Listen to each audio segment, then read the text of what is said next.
Right now, St. Patrick's Day revelers are taking over downtown Denver, and some of those celebrations, unfortunately, have turned violent. Good evening. I'm Tom Mustin. And thank you for joining us. I'm Jacqueline Allen. We are hearing reports of fights breaking out already in an area plagued with shootings, stabbings, and assaults lately. Denver 7's Lance Hernandez has been riding along with police tonight. Lance, it sounds like they have their hands full. Well, they certainly have their hands full. You know, it's a busy night down here in LoDo. People are still streaming down here. We've heard on police scanners a couple of cracklings about fist fights, basically the area around 18th and Larimer, one of them involving perhaps upward of a dozen people or so.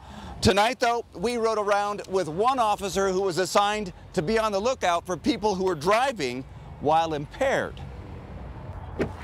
We don't see a whole lot of DUI arrests until later in the evening, probably starting around 11 or midnight. Officer Aaron Botts is working hard to keep St. Patrick's Day revelers safe. So I pulled you over because there's a no right turn on red there. He says holiday celebrations start much earlier than regular weekend celebrations.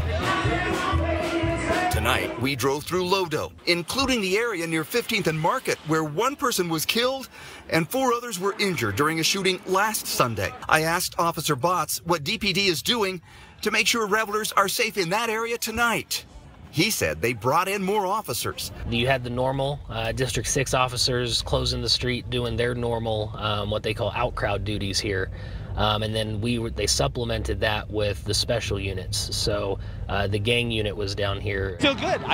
I'm having a good time out here. Those who are celebrating down here apparently only giving a fleeting thought about safety. Do you feel safe? These are your people. These are your friends. Everybody's safe. That's all what it is. Probably not. Why so? Because people are too crazy out here for me. I feel safe. I feel generally safe. I suppose it is kind of hectic, whatnot, but in general, I think me specifically, yeah, I feel safe. Now, we looked at Denver PD's crime map, which shows 2 homicide incidents and 7 aggravated assaults at both 14th Street and 15th Street along Market Street since August of last year. Tonight, a big police presence downtown, and when you take a look at the crowd here, you can see why. As I mentioned earlier, people are still streaming into LoDo.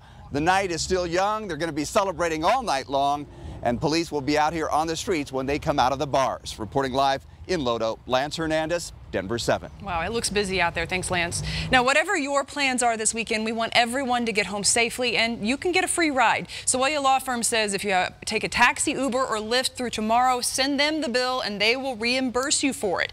That offer is good for a one-way ride to your home for less than $35, and we put where to send those bills on thedenverchannel.com.